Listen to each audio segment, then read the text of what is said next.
Hello there. I am live right now. Can you guys hear me?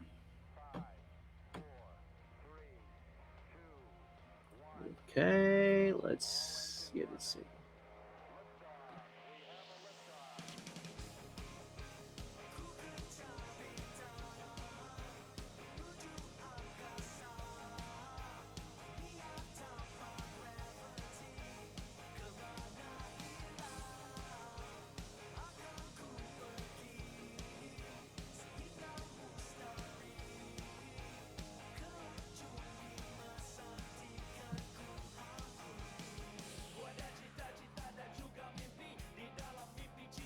Hello there. If you are here in the, if you're watching this live, please say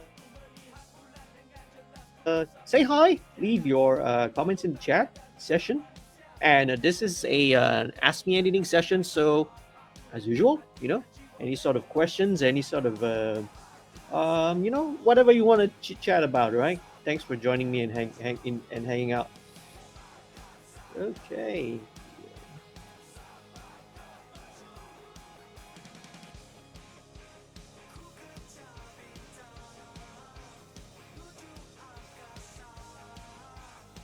All right. Hello. Hi. Hello, he. Thanks for joining, man. Let me know. Where are you from?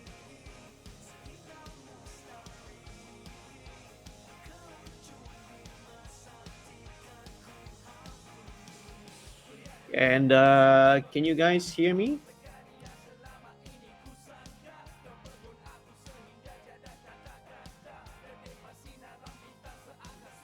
Let me just double check my microphone. Let me just double check the microphone. Okay, that should be all right.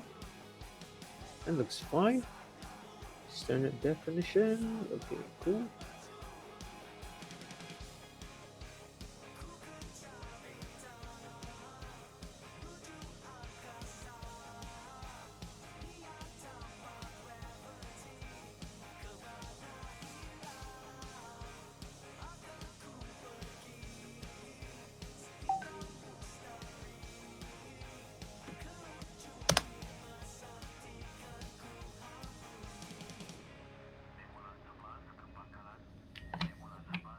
Okay, let me take my notebook.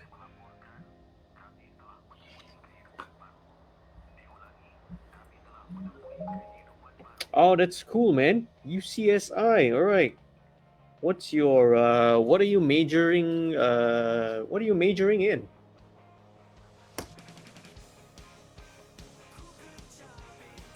What instrument do you play?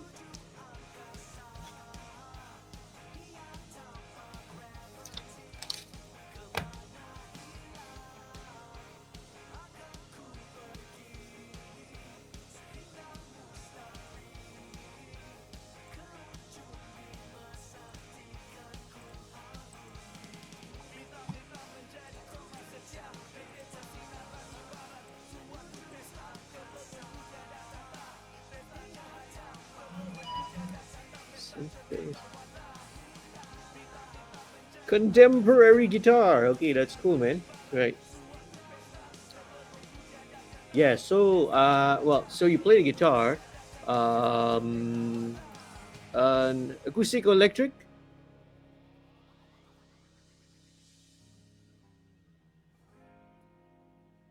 and so what year, what semester are you in right now?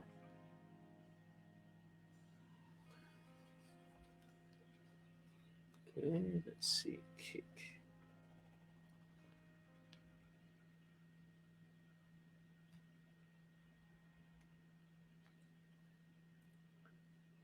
Okay, that's cool. Both acoustic and electric. Yep. Yeah. You should be able. Any guitarist should be able to play both anyway. Hmm. Y2S1. I'm gonna assume that means year two, semester one. Okay, unless it's like some secret code. Yeah. Okay. So, yep. So that's your instrument. But what what is your course major?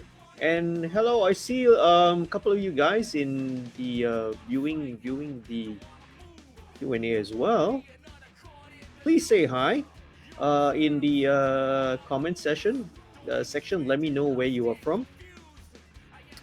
Um, if you want to make sure also that you go to streamyard.com/Facebook. So if you do that, then I can see your comments. When your comments show up, I can see see who it is. Otherwise, it just comes up as Facebook user, and I won't know who it is. Snapshot mix notes.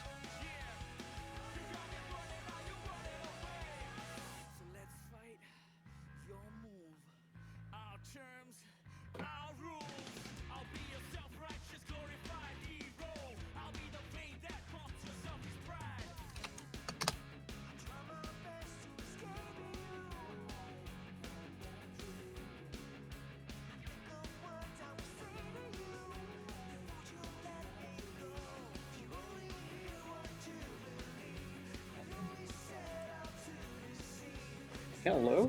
Okay. We'll get this up first.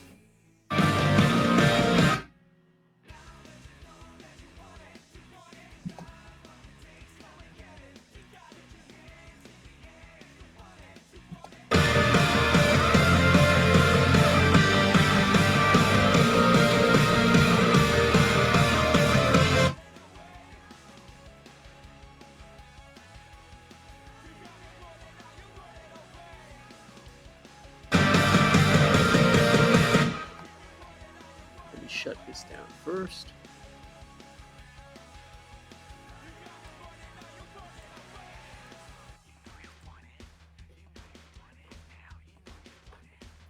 Hi there. Hello. Wow. There's like 7 of you guys here, man. Please leave your comments in the comment section and let me know where you guys from.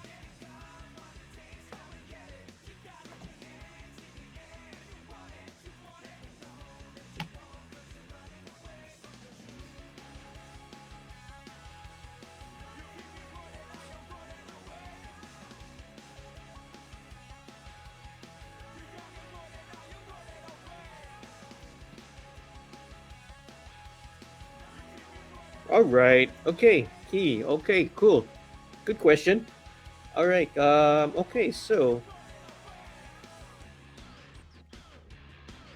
your question is, all right. Recently tried to start some recording. Okay. Really new. I want to ask: is condenser mic only for instrument recording? Can you record vocal singing too? Yes, of course. Yeah, definitely. Condenser mic is actually going to be probably the most versatile. So you see, microphones are generally divided into two types of microphones. Okay, yeah, there is actually a couple of others, but generally speaking, let me very quickly show you.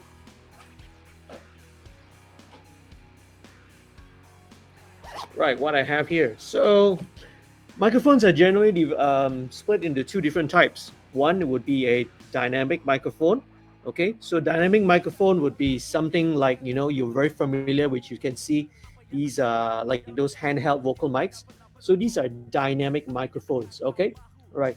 So it's not necessarily only this shape, but most of the time when you see a handheld microphone, 80% of the time this is actually a dynamic. Okay, and then the one that you're talking about, which I'm sure you know, right? So this is of course a condenser. So the differences between the two, they're actually quite different because of the different way of how they operate. Okay, so without going into super long technical, all right. So basically, a condenser microphone is a lot more sensitive towards sound, towards picking up sound. It has a much wider frequency response, so it means that it can pick up a lot more detail. So it's very detailed compared to, let's say, a dynamic microphone.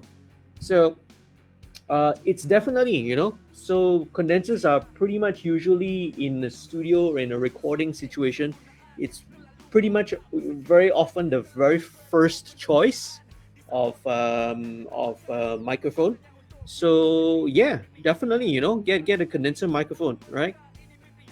You can record vocal, you can record your instruments, you can record anything. Okay. Now, there may be some considerations which you have to think about. Firstly, also it depends on what your how is the acoustics and the environment that you are in. So, because the condenser is very very sensitive, right? Because the condenser mic is very very sensitive. If you're in a very noisy room, or if your room is very ambient, it's very live, you get a lot of sound bouncing around, it's going to pick all that up. Or let's say you're living in a very noisy environment, you're next to or nearby a road, there's a highway next to you, there's a market, so there's a lot of ambient noise. Condenser mic, unfortunately, is going to pick all of them out, so it can be a problem.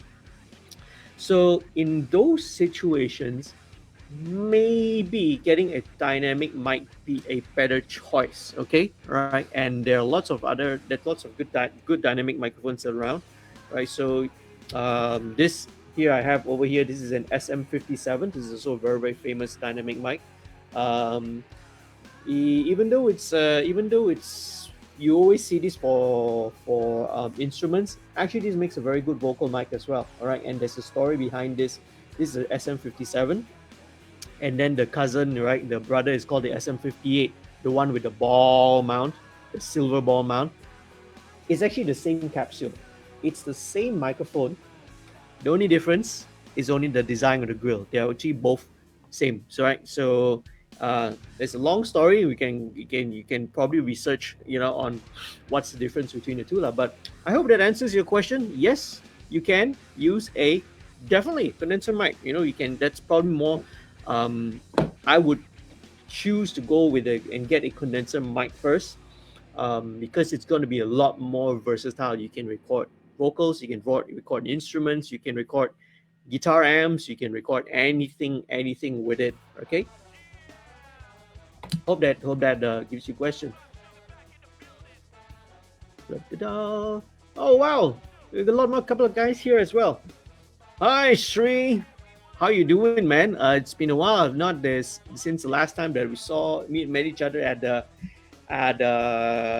King's, right? Yeah, at the seminar at King's. Yeah. Hope you're doing fine, man. I hope that answers your question. Okay, all right. If you still have any further, like if you want to really really ask, questions detail, you can always hit me up. Send me a message down here on the at the studio message, right? Or email me, whatever way you can get in touch with me. Please do so. Okay, all right.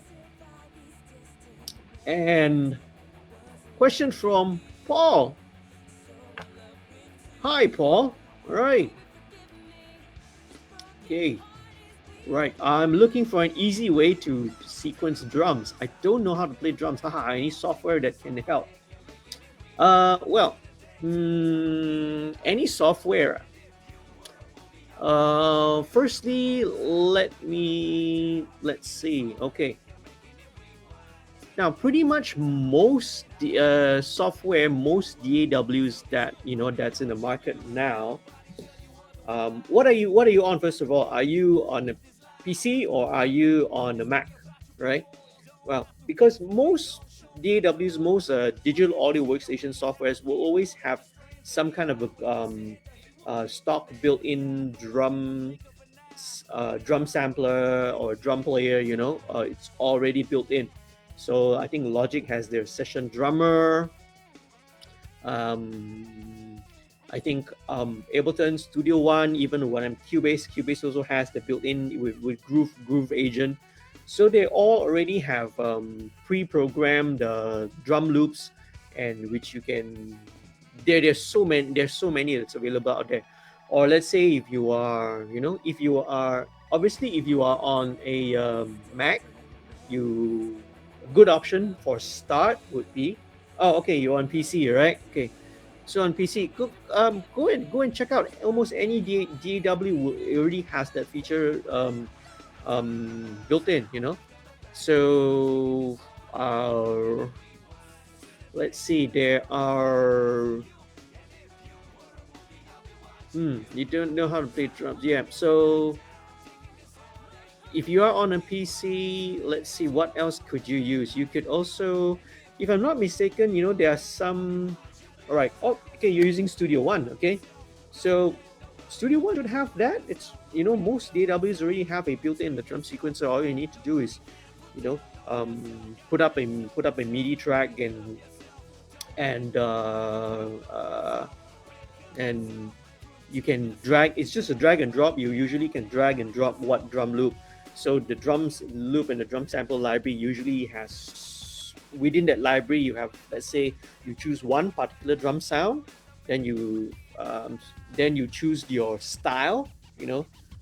Sometimes they have their preset names, and then within that drum groove, the style, you have different loops of, let's say, intro, verse, chorus, bridge, and you have different options. So it's just a matter of just drag and drop those loops into the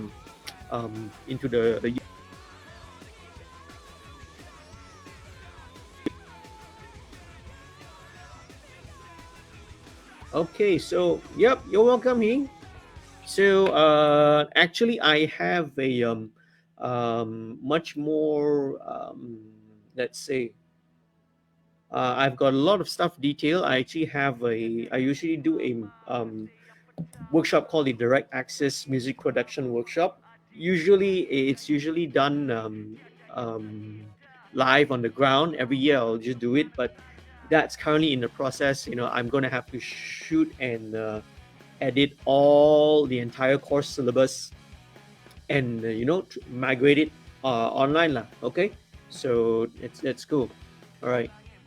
Well, but if you have any questions, again, please feel free to hit me up, all right, or visit. There are a couple of pages which you can go and check out. One that you would probably want, if you want to know more, is called. I'm going to type it out now.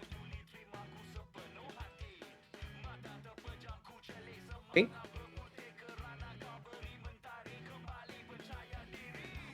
Right. Okay.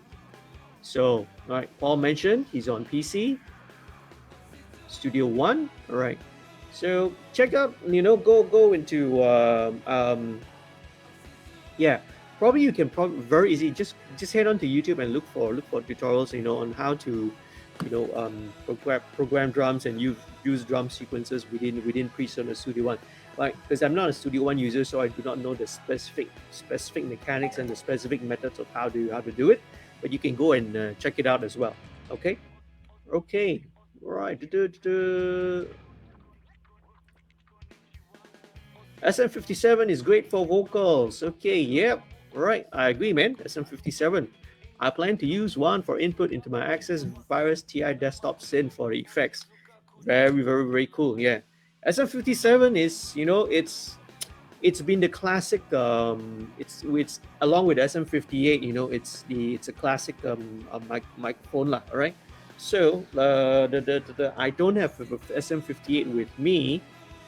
All right, but I have here this is an Audio Technica A6100. So just imagine lah. Okay, just imagine that the Audio Technica, this one is the SM58. Okay, so SM57 and 58, they are actually the same microphone. The capsule, it's exactly the same. It's exactly identical. The only difference is the grill. So in SM57, the grill, right, is it's this flattened grill here, which you can sort of see. I hope you can see here. It's a flat grill. Whereas in SM58, it's kind of like this, like it's the classic famous silver ball grill. So the difference between the two, right, is if one thing that would be careful with SM57, all right, why they have 57 and 58. Okay, why did they make two different bottles even though it's the same capsule? Okay, it's because of this. All right, it's because of proximity effect, which I hope you guys know. But for those who don't know what proximity effect is, if okay, I'm going to show you right now by just talking into this microphone. Okay, so if I talk closer, you should be able to hear that the bass, right? The bass response of my voice should get lower. So hey, closer, proximity effect, proximity effect, proximity effect, proximity. I hope that's not too loud, okay? Right? So when you go closer to the diaphragm, right, of a microphone, bass response increases, right? So I can't remember the exact figure right now, but it can increase very dramatically. I'm sure you've seen, vocalists or someone who's talking and then they talk really up close to the mic, their voice suddenly becomes very, very boomy. So that can be something you have to pay attention to, and that's why the SM58, has the grill, right? So it, when you put the mic, so when you put your, if you put it right up, it's at least still maybe about 3/4 to about an inch away from the capsule, so you don't get excessive proximity response. But try it out. It's great for vocals as well. It's even if it's great for acoustic guitar also, right? So you can even try that. So check it out. All right. All right. Okay. Probably haven't found where the loops are. Thanks, JD. Yep. Yep. It's definitely within. Look for where that drum sampler library or the drum sample VST is. Just load it up, and it's definitely there, man. I'm sure it's there. Okay. All right. Okay. Hey, Tan. Right. Which DAW would you suggest for Windows users? In other ways, which DAW is more easy to use? Wow. Okay. Right. So the question again of which DAW. Right. So to be honest, you use whatever you want. Okay. Sometimes it's kind of pointless. People, especially some musicians and audio professional guys, get into their get into these debates, constant debates of which DAW is better. Oh, Pro Tools is better. Logic is king. Logic is better. Oh, Cubase is better. Ableton is better. So everybody goes into their different tribes and into their different their different gang in their different club lah. Always to say that theirs is better. Cubase is better. Okay, all right, but okay, any DAW, look, any DAW there is fine. It's in the end, it's about your workflow and your preference. Okay, if you are working on your own, right? Um, it's whatever, man. Go and choose and use whatever DAW. Most DAWs out there all have usually a 30-day trial period, so you can download it, try it out, use it, see whether you like it or not. So for example, there is, of course, if you're in the PC world, you have um, Cubase, right? You have Studio One, which Paul mentioned just now. Paul Sebastian mentioned. Studio One is very, very popular. It's in fact probably a very one of the fastest growing user base, of the new DAWs. So Studio One, you can check it out as well. There is also Cakewalk by BandLab. Cakewalk used to be called Cakewalk Sonar, so now Cakewalk is now BandLab. Cakewalk is free. Okay, so you check it out. Okay, but there's also one more I forgot to mention, which is very, very, very popular and very versatile, which you can try checking out as well. It's called Reaper. Okay, so let me just type it out. Okay, so what are the options that you have? You have Studio One. Okay, you've got Cubase. Okay. And if you guys got any suggestions, right? Yeah, please leave it in, right? And Reaper. This is for PC lah, yeah. Okay. Let's see. Well, I'll include Pro Tools as well because Pro Tools is an industry standard. Okay. And let's see, if you are Mac, if you are just starting out, you can use GarageBand. You can use Logic, of course, right? Pro Tools, and what else? What else? Okay. Now there are a few others which I didn't mention. There is obviously very very popular if you are into electronic music and if you're live performance and all that. Ableton Live. Okay, is probably you know it has the best features and the best features for someone who's doing let's say who's into electronic music, who's want to sort of manipulate, because the way their audio engine works, you can process it, you can time stretch it in real time, right? So without a glitch, because DAW, um, every other DAW, every time you apply some kind of processing time stretching, there'll always be a little bit of a glitch. Yeah. So with Ableton, their audio engine works fantastic. There is of course others, FL Studio, Reason. Yep. Yeah. Oh, all right, very cool. Hope that answers right. So hope that answers your question. Go and just try it out. Download all these the trial versions, install it. Try it for a couple of days and see which one you feel. Okay, maybe I will kind of go a little bit further into that. Is something maybe you want to think about, right? This is more of kind of future, more of let's say if you've already graduated and you are getting into the industry, you have to also kind of take into consideration which kind of field and which kind of sector are you going into. Now, if you are going to be going into a lot of, let's say, audio hosts or film or TV or broadcast, chances are, and not say chances are, right?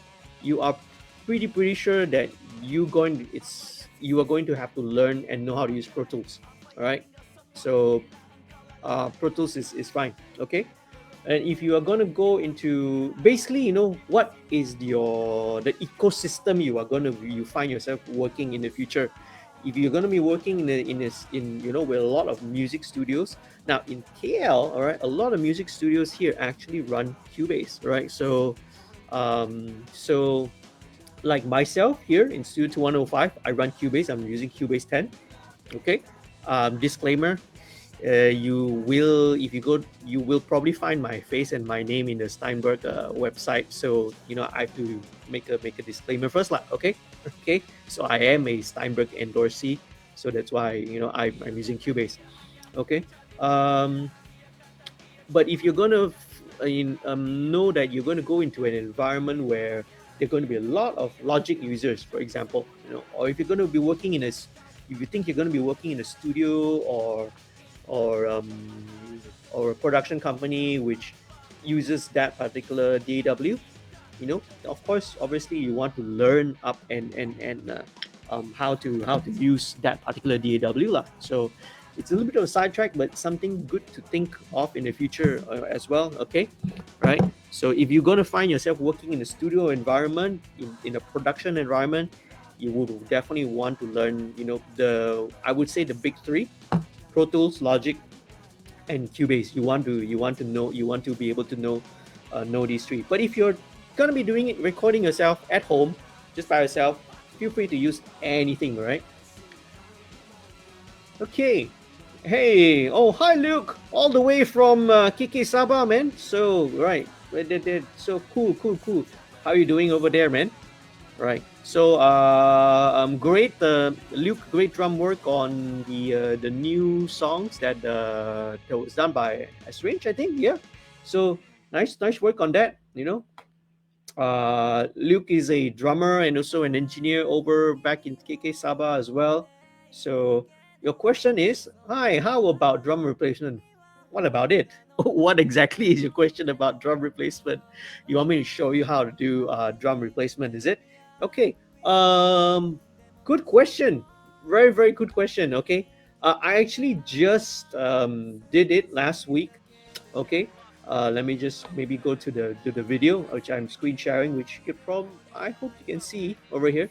last week's episode, right? So usually every week on Friday at this time, I actually do an episode of what I call the MixStream, which is a live stream mixing session. So last week, okay, all right, last week's episode was episode 7. I mixed this track, okay, called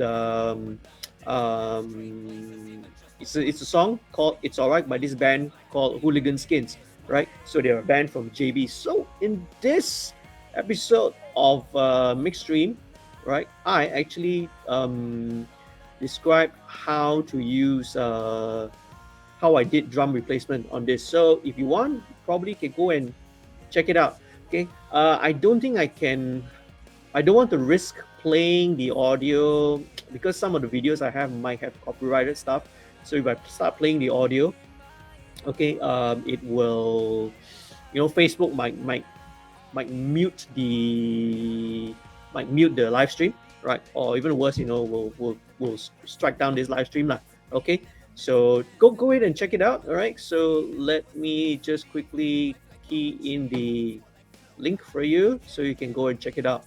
All right, so in response, okay, how do I reply to you? Okay, here we go. All right, MixStream. There it is. Whoa, a lot of comments I can see right here. Okay, let me scroll it down very quickly. Right. Oh, a lot of people, man. Okay. A lot of guys are here. Okay. Hello, Benny. I'll get to your question later. Hello, F3. Hey, it's easy again. Wow, you're so, awesome, super talented people are all in this, joining me for this live stream, man. Really appreciate it.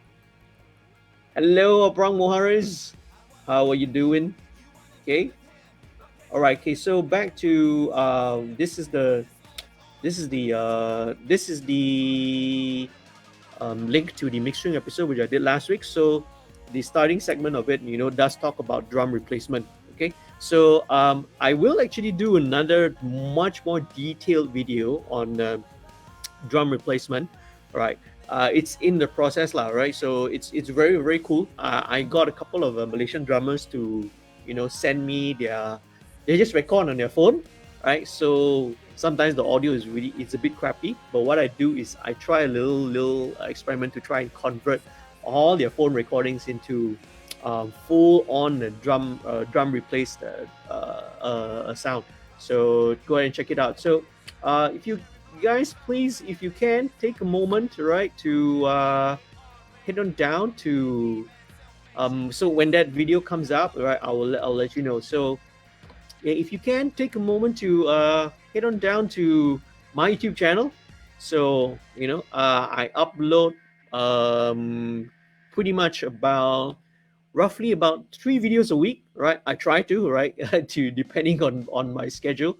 So I usually do the weekly. I do a mix stream. I do a weekly update, and usually that's where I usually answer some of the questions that I get, right, all over the internet. I do also, some tutorial videos, and I also do, let's say, song breakdown. So, for example, on some of the songs which I've worked for, which I've were produced or recorded or mixed here, I sit down with the producer, I sit down with the artist, and we do a little interview, and a little bit of a deep dive down into the song, how it was done, the pre-production, everything. So lots of stuff. So please go down to my channel, Studio 2105. I'll tap it out here as well, so you guys can check it out. All right, I really appreciate it if you can head on down and on the if you can head on down and please subscribe. Okay, really helps and appreciate it. Okay, let's go back up to right. What is it? Okay. Ooh, Sri says flatheads. What makes the 57 sexy? Like crew cut versus afro. So you prefer flat or you prefer curves? Well, one man's beat is another man's poison lah, as the saying goes. Okay, cool, man.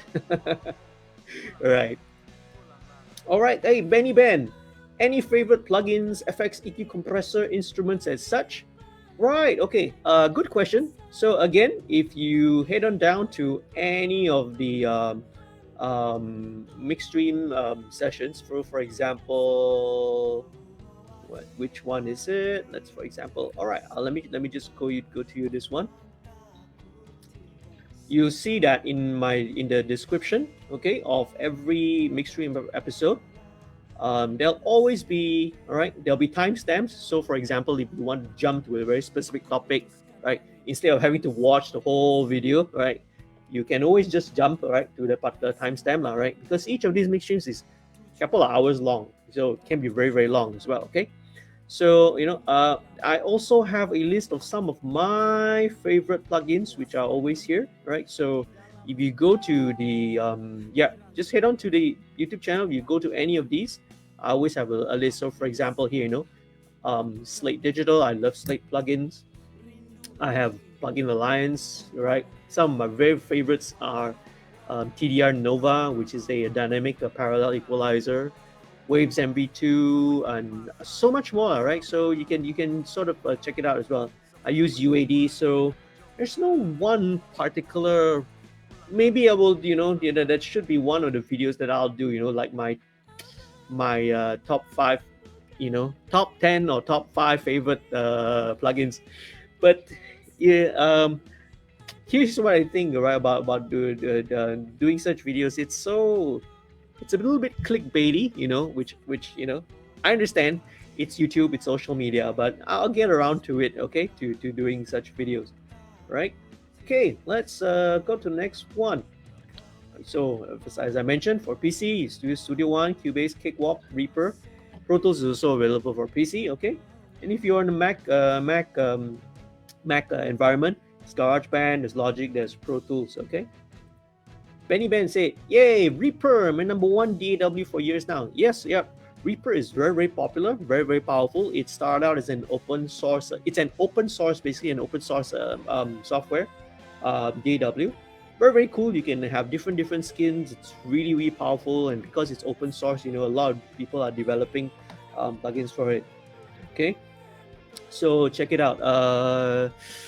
And it's very cheap, right? It used to be free, but it does have a license, but that license is super, super cheap. Look, I can't remember exactly how much, Benny. So maybe you can let me know how much is the license for Reaper. I think even for educational use also, it's slightly cheaper. So leave it in the comments. Let me know what is it. Hi JD, Mac or Windows? You probably know my answer. So this is all right. As easy said, the forbidden question. Okay, Mac or Windows? Okay, all right. So whatever, man. Doesn't matter. You like nasi lemak, or do you like burger, or you like roti canai? It's whatever. Yeah. Okay. Cool. All right. Sreekara Reason 11 isn't too bad, but very CPU and RAM hungry. All right. Cool. Yeah. I have not used Reason in a long, long, long, long time, and Reason has really come a long way right now. It used to be, function as a sequencer, running on Rewire. But if I'm not mistaken, Reason now has already can be considered almost a full-fledged DAW in itself, right? If I'm not mistaken. So maybe you guys can, uh, drop your comments down there. Okay, right. Oh, another question, right? Just heard from our friend, use VST to record acoustic guitar. How does it work? Okay. You've heard from your friend. Have you heard the recording of how it sounds? Right? No. Now to be frank, it really depends. Okay. Now, honestly, if you solo side by side, all right, right. What do you mean? There are some VSTs now, right, and not only that, even on some keyboard and workstations, they have that function where you just, let's say, you input just a chord, and then it will just strum and use it, and you will just reproduce a strumming pattern lah.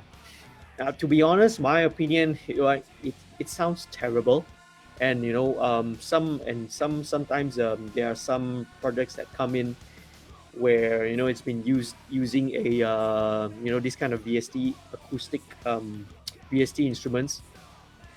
They sound terrible. Basically, okay. Um, for there are a lot of things that can be replicated really well. Drums are really good. Bass can be decent if it's like simple bass lines. Okay, can be pretty decent. But when it's bass lines with a lot of different articulations, that's where usually will kind of fall flat.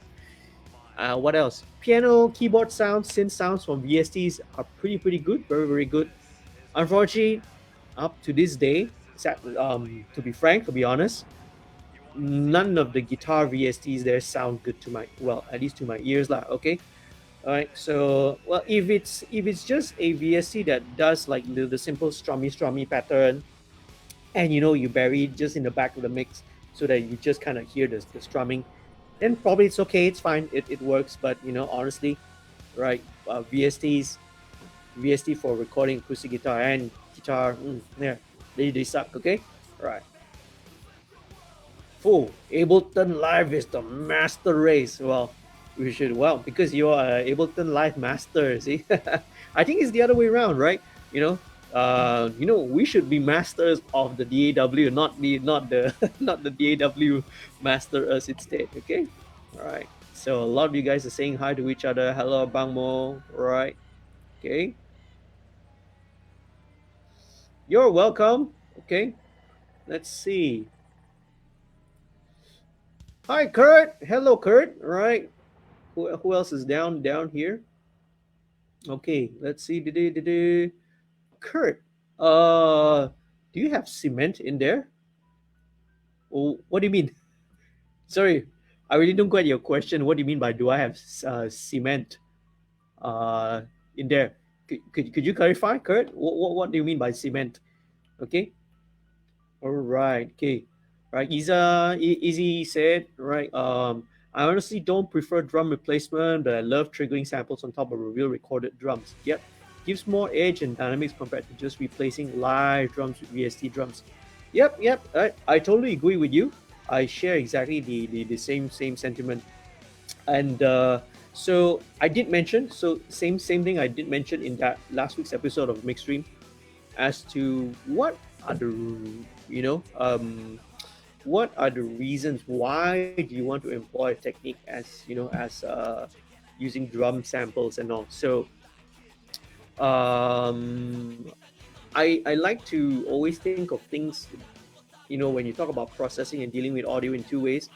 You are either applying some kind of corrective processing, which means you're trying to either fix or hide problems, or you are trying to, on the other hand, right, do creative processing. Creative processing, as the name implies, you're trying to make something sound better. You want to make something sound good, sound creative. You want to play around. You want to be creative with it. But yes, so drum sample replacement, the main parts, right? When we talk about, let's say, trying to correct for problems, okay, so I kind of only use it if, let's say, first of all, if it's well, if the recording is problematic lah, all right. So if it's a very bad recording, the kit or the drum is tuned very poorly, the signal is clipping, or the way that the mic is positioned is way too much bleed, right, from the mic, then yeah, that's probably where sample replacement is going to be called for lah. Okay, right. Another situation also, right, will be based on the player. If the player is, I think, very inconsistent, the kick drum and the snare is like, very inconsistent. Their dynamics are super inconsistent. 1 minute hard, 1 minute soft. 1 minute a little bit off to the left, another one a little bit off to the right of the snare drum, then it becomes a problem later in the mix. So yeah, so if the recording, if the capture is not so great, or if the playing is not so great, then yes, that's where sample replacement will come in. Now on the other hand, right, if you've got a great very good recording and a good consistent drummer, all right, so this is where having samples layered on top, right, will like what Izzy says, right, it just it helps to it adds that extra element, right, it adds that extra element of adds the extra element of yeah, a little bit more punch, a little bit more, especially when in situation with especially in the modern rock lah, okay, modern rock stuff, some of the more heavier styles of music, metal and all that, okay, right, so that, for example, okay, when you have so much going on, it's a wall of guitars, you've got a wall of bass and everything. Sometimes, you just need samples to reinforce the drums, lah. Okay, and it's not, it's well, it used to be a hidden secret, but look, it's not something that's surprising. Okay, if you listen on the radio, pretty much, if you listen to any modern pop rock or modern rock track that's ever been on radio, chances are like 80-90% of the chance that you're listening to samples, right? So that's how prevalent it is in today's modern production. Okay, right. So Easy says, my faves are everything from Sound Toys. Oh yeah, right. Superman Sound Toys makes really cool plugins, especially for effects. All the effects based um, plugins from Sound Toys are really cool. Okay, so see, so Benny, all right, very cheap, around 60 USD for personal small business use. Yeah, so that's Reaper's license. It's a one-time license, right? It's again 60 USD, 250 ringgit. Come on, that's next to nothing, man. Right, for software. Okay, so Reason 9.5 has VST support and version 11 is full-fledged DAW with audio. That's decent. Yep. Okay. So thanks for that. Okay. Thanks for that information. So as usual, please again leave your questions, leave your comments. Any sort of questions that you have, please feel free to do so. Okay. Da-da-da. See. And by the way, I have actually just about an hour ago just put out a new video. So this is the video showcasing my project template. Okay, good. It's muted. All right. So because I am playing in this video, you can sort of hear in the background some copyrighted music lah. So, I just like my own video. Okay, let me share it to you guys. So this video, I just did a video that I'm sharing my project template. So you can probably, if you have the time after this, go ahead and check it out. Okay. So basically what it is, right? So basically what it is, it's a I'm showing and sharing my Cubase project template. Okay. Oh, you can see two of me inside the screen. That can be a little bit confusing. Okay. So I sort of explained the layout, how I lay out my project. Okay, what's the workflow, what's the signal flow, and what's the signal flow like, and basically the thought processes that go behind creating a project template lah, right? So even though this is for Cubase, right, you can watch, if you can have the time, go ahead and watch it, check it out, because it's got the same concepts, the same thought processes. You can always apply it to your own DAW of choice, whichever that you're using. Okay, so go and check it out. Let me put the link down here, right? My project template. So if you, I would appreciate if you go and check the video out after this. Okay, share it if you can. Please leave a like and subscribe to the channel. Okay, we're very cool. Right. Let's see. All right, let me just pause this. Okay, let me just go back to this page here. What else has been going on? What else has been going on? Okay.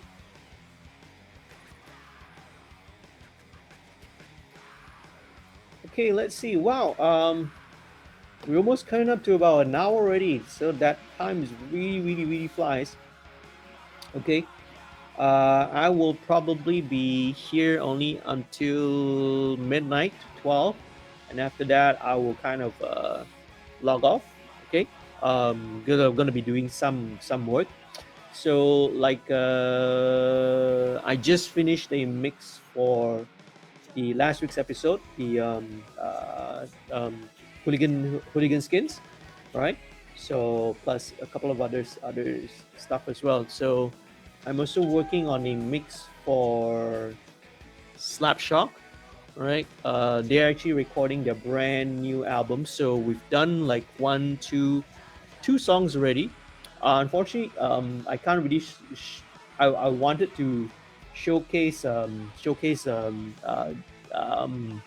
the mixing of Slapshot on MixStream, right? Because it would be cool because there'll be a lot of Filipino audience. But talked with the boys, and then they decided not to because unfortunately with them, they're such a huge band. They have a very big problem with people just ripping off their videos and ripping off their content, so they just like a lot of their the they're so loved, they're so huge, they're such a huge band, and they're beloved by everyone. Unfortunately, the fans get a little bit um, too over enthusiastic lah, and they start ripping their video from Facebook the moment it's out. Okay, they really start ripping up the video and then posting it out on YouTube or Facebook or whatever. So they do have it is quite a issue and it's a problem for them. But there's nothing really you can do about it, man. Right? So well, yeah. So that's what it is. And that's what I've been working on. Hello, man. Right, and welcome a different mind. Hello, Stephen Bones. Right. Pew pew pew. Okay.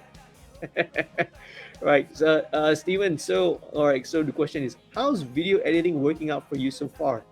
Any common workflow concepts from audio you've been able to apply, and anything you picked up from the video process you might apply to audio? Oh, okay. Right. So, yes, because of this whole MCO thingy, you know, I have now started becoming my own video editor, and yep.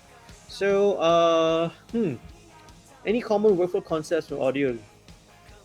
Uh, Actually, there's one thing which actually is in common, whether you're talking about audio and video, and it all depends on the source. It all depends on the source, right? So, how well, how good or how good your video and editing turns out, and your end result really depends on how good the original video capture is, how good the audio capture from the video is, and in audio and music we talk about how good the musician, the player is, right? Whether he's a good player or not. So same thing when it comes to video, how good is the person, the subject of the video is, which in the case of the videos which I've been doing, the talking head videos which I've been doing, it's me lah, right? So well, the thing is, well, I right I screw up a lot, a lot of mistakes, a lot of stumbles here and there. So the process can be a little bit frustrating and hair tearing, right? So, in fact, I think last week when I did this live stream, we were talking about the same thing, and Az also mentioned, that he prefers to do live videos because it's so much easier than having to shoot and record it and edit, right? Like for let's say for the Cubase project one, I think I spent almost 2 hours recording the video, 8 hours editing, right? Just for a 45-minute video footage. Okay, maybe I'm just a noob lah. Okay, so yeah. So in the end, yeah, I suppose so. But hey, Steven, this is the right. You should know. You're more of an expert on this than me, man. Okay. So anything I picked up from video process might apply to audio. Let's see. Okay. I'm I'm very new at this. So when you talk about like the advanced features, like things like talking about your color correction, I still screw up the lighting from time to time. Okay. So I think in the most recent update video I did, my lighting was way too bright. I was like shining, and my face was like some artificial lighting is like as if I was radioactive lah. Okay, so I had to do a little bit of color correction, whatever I could do lah, right? So I just tweak and play around and just to minimize the brightness on that video. So yeah, so kesimpulannya, you can't polish a turd. Exactly, man. Precisely. That's exactly the thing. So yep. So good source, good result, good output. Okay. Hey, by the way, if you guys are watching this, I'm actually there are a couple of things that I want to do. Do you guys, first of all, any of you guys out there, um, are good, are videographers? Any videographers out there? Let me put the mic over here a little bit. Any videographers out there who can help me to sort of shoot and edit my course contents? Okay, basically what I have, right, is that I have my direct access music production workshop for every year. The past 2 years, in 2018 I did one, 2019, so usually I average, I do one every year. There are some smaller scale versions of that workshop which I've done outside of the studio as well, but obviously because of the whole MCO thing, can't really do this anymore. So what I want to do is I want to sort of convert all of my direct access course content, right? I want to convert it and record and shoot a video for it, and then move it to an online platform, and then sell it as a course lah. All right. So if you guys know anybody out there, or if you guys want to work together on it, get in touch with me. Hit me up on my DMs. Okay. Second thing. All right. So the second thing as well. What else is it? Let's see. Second thing would be, yes. Okay. Now, I've kind of realized that, look, running the studio all these years, I've been doing this for like close to, well, this studio itself, my current studio itself, it's coming up to 15 years already. End of this month, end of June, will be 15-year anniversary of Studio 2105. And before that, I've been freelancing in other studios lah. But it's always been a very one-man show, right? I've been pretty much a one-man show all these whiles. But obviously, it's gotten to a point where there are just some things which I just cannot handle, especially when it comes to things like the business development and the marketing side of things. There's really so much one person can do, and I've honestly, countless times, I felt like I've kind of stretched myself right to the limit of my abilities already. Because not only do I have to do the studio work, recording, mixing, producing, and everything, I have to do all the marketing work, I have to do all the promotional work, social media, and then now dealing with all the additional YouTube content and all that. It's just too much that for one person to do that. So I'm actually on the lookout for a business or personal manager, someone who can help to sort of further and sort of do a little bit of business development work on my side, so to help to manage on some of these things. Now, I put out a post already on, actually, if you go to my personal timeline feed, I sort of put up a post of what I'm kind of looking for. So if you guys know of anyone, right, that's number one, someone who's got to be passionate about music, right, about the music industry and music business. Number two, right, someone, obviously, that someone needs to be pretty good and savvy with social media, and um, will be advantages if they have, either audio or a music background. It's an advantage because not only in that case, not only can they work on the business side of things, but if there's additional work in the studio, studio related work, if you have an audio background, then we can put you, then I can sort of delegate some of the work as well. Okay. No experience is required, no experience is necessary. So no experience is necessary. Go, if you know of anyone who can be, who would be interested to sort of help me out as my business slash personal manager, right? Do hit me up. Hit me up, email me, send me your details, and send me your resume lah. Okay, so yeah, so that's what I wanted to put out to you guys. Okay, let's see what it is. What are the comments about? Haha, it's cool, man. We're all learning as we go. It's always good to pick up a new skill. Keep the content coming. Hey, Steven, I think, it's really cool. But before this whole MCO thing, we were talking about uh, we were talking about we were talking about the audio for content creators workshop. Man, this isn't this a great time for it, because I think we've seen, all the a lot of the online content that's been popping up these past 2 months of the worldwide lockdown, and we can see lah, right, how horrible the audio is sometimes.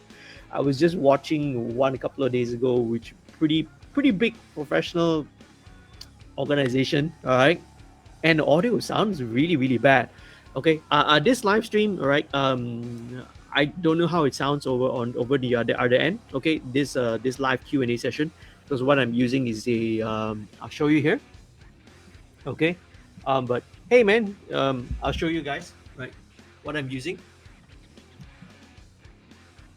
This is the Bayer Dynamic Fox. Is a USB condenser microphone. So shout out to Bayer Dynamic Malaysia. Thank you very much, because this is actually a unit that's on load for me to try out and test it out. So yeah, so hey, maybe we should talk more, man. Or maybe we can sort of draw up and create this, turn it into an online course.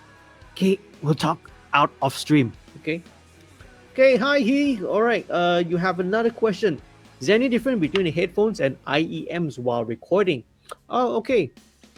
No, no difference, except in fact, IEMs are actually quite advanced. You probably have quite advantages if you are using IEMs, because very often they have pretty good isolation. Okay, so because they are in-ear monitors, they go into your ear canal, so you have much better isolation as well. They are pretty good as isolation. So yes, you can definitely use IEMs, right? Okay, so some drummers I know, some musicians, mostly drummers lah, I know, when we come and we do recording sessions, a couple of them actually bring their own in-ear monitors, and that's cool, because they've already invested, and they've, it's usually a custom mold and all that lah. Okay, so no, you can use either headphones, or IEMs. In fact, if you, again, I'll probably show you a video, a couple of videos which I did a couple of weeks ago. This one, Okay, I did this on weekly update Wednesday, back last month. Okay, so I had the topic about what kind of headphones should I get. Okay, yep. So there was another guy, someone like you. You know, he's new at DIY home recording, just doing like guitar covers, right? Yeah.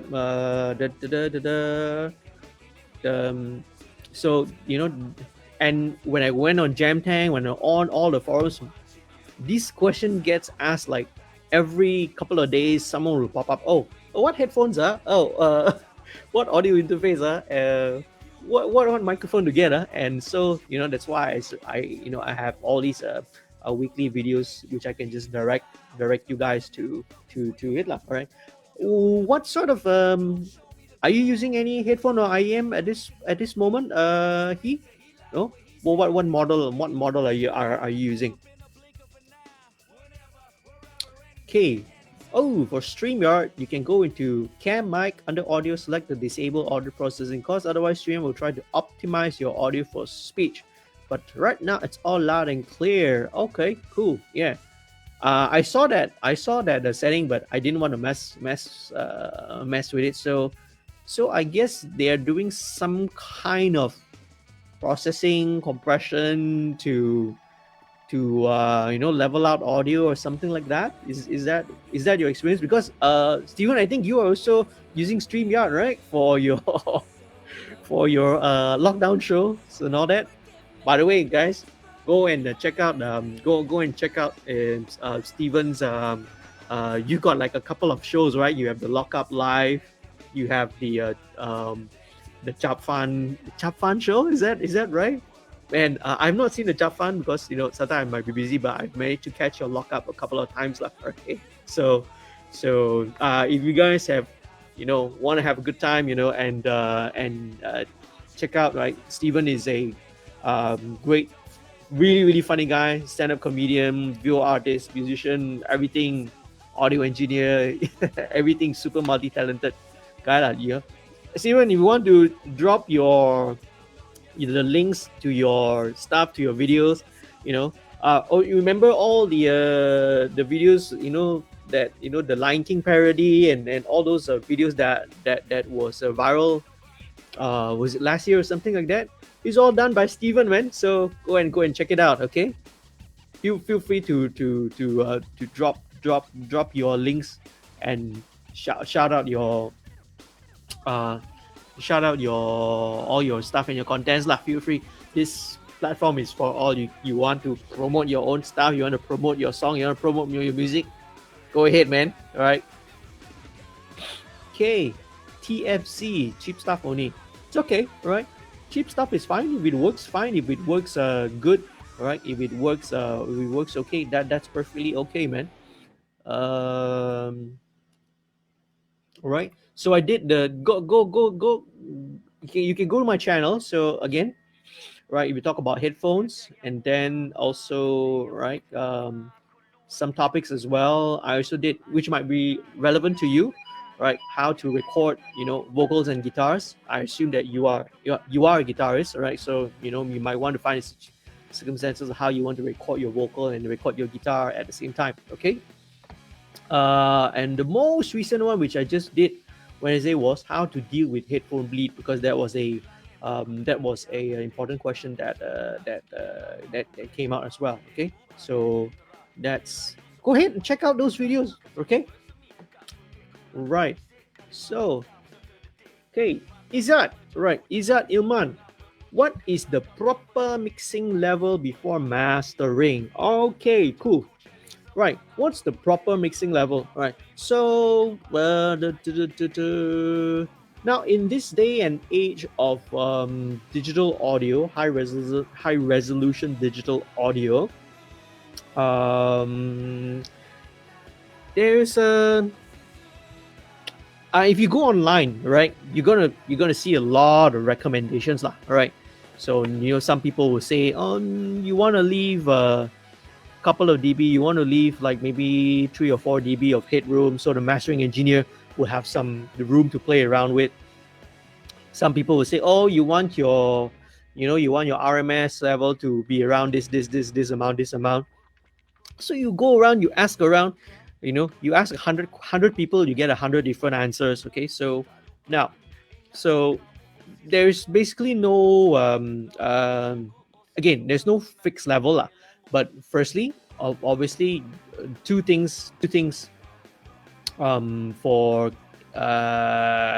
two things you want to pay attention to is, number one, you obviously do not want your level to be too loud, right? Or too high. You don't want your level to be too high that you start to clip, right? So yep, you want to give a couple of dB, 3 dB, 4 dB, 6 dB of headroom to the mastering engineer. Go ahead. A good mastering engineer is not going to be an issue for them. Okay. Now, so that's your first thing. Just make sure that it's not too high. You don't clip. Okay. Make sure you're not clipping. So number two, of course, you also do not want it to be too low, because you know things like signal to noise ratio.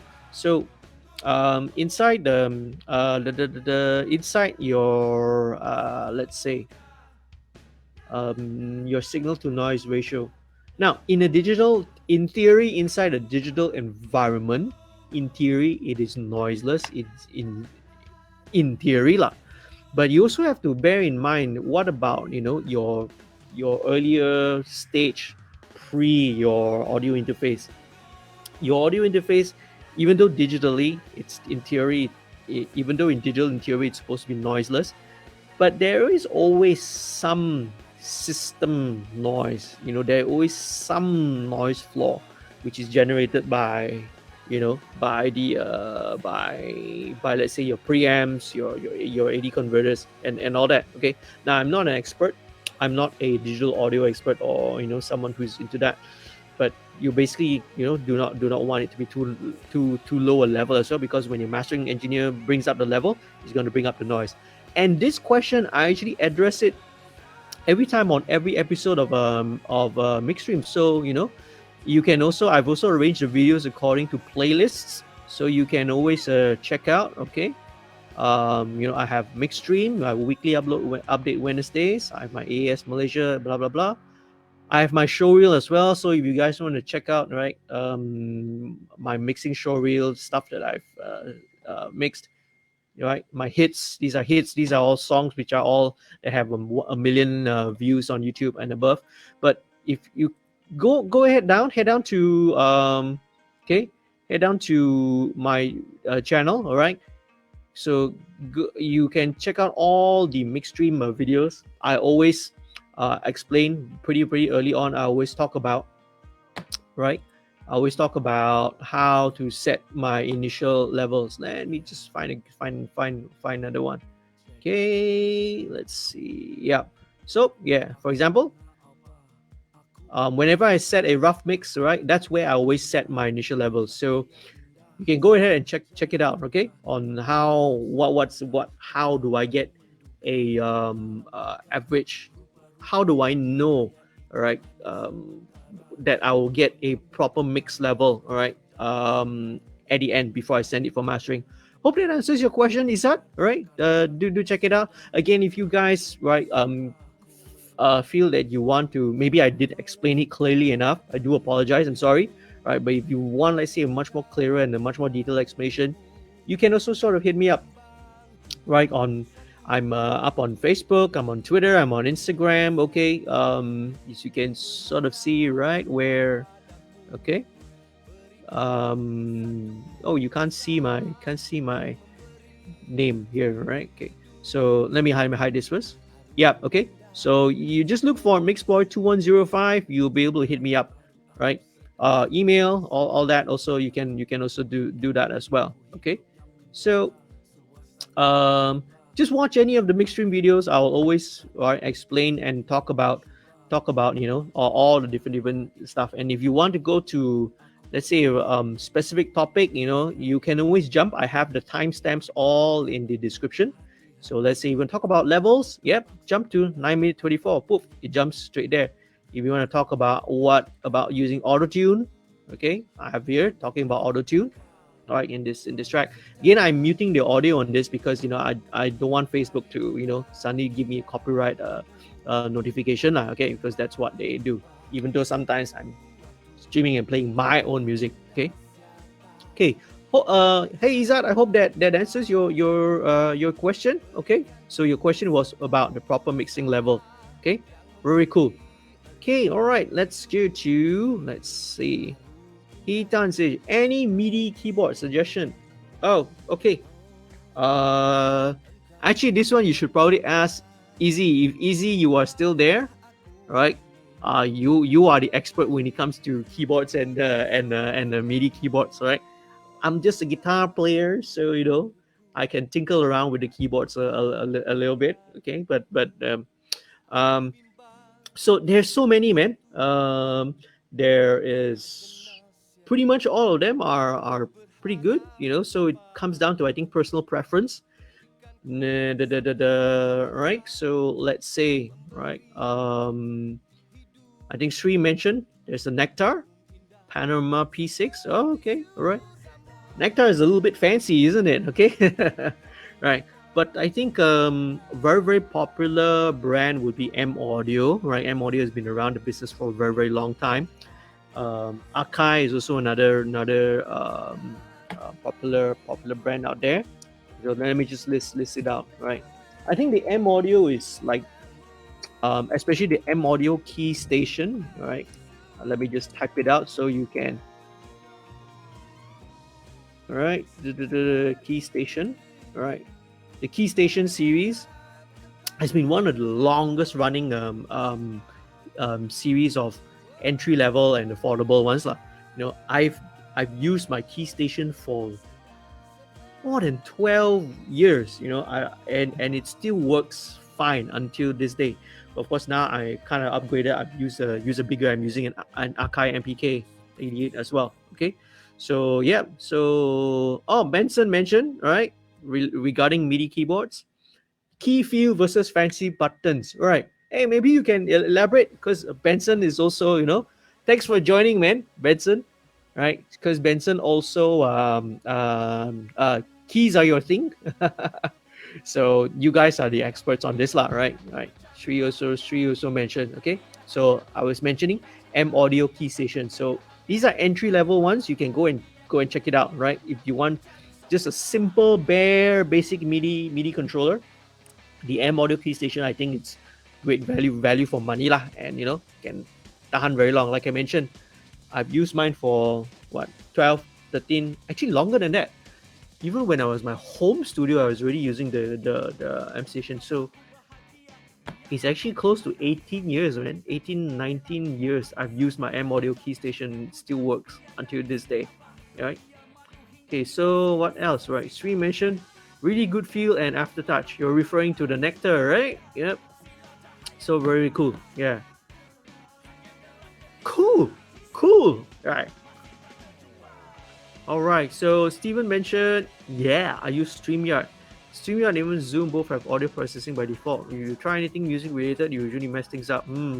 Yeah, seems like a heavy compression and gating in name of noise and echo cancellation. So if possible, best to disable those settings.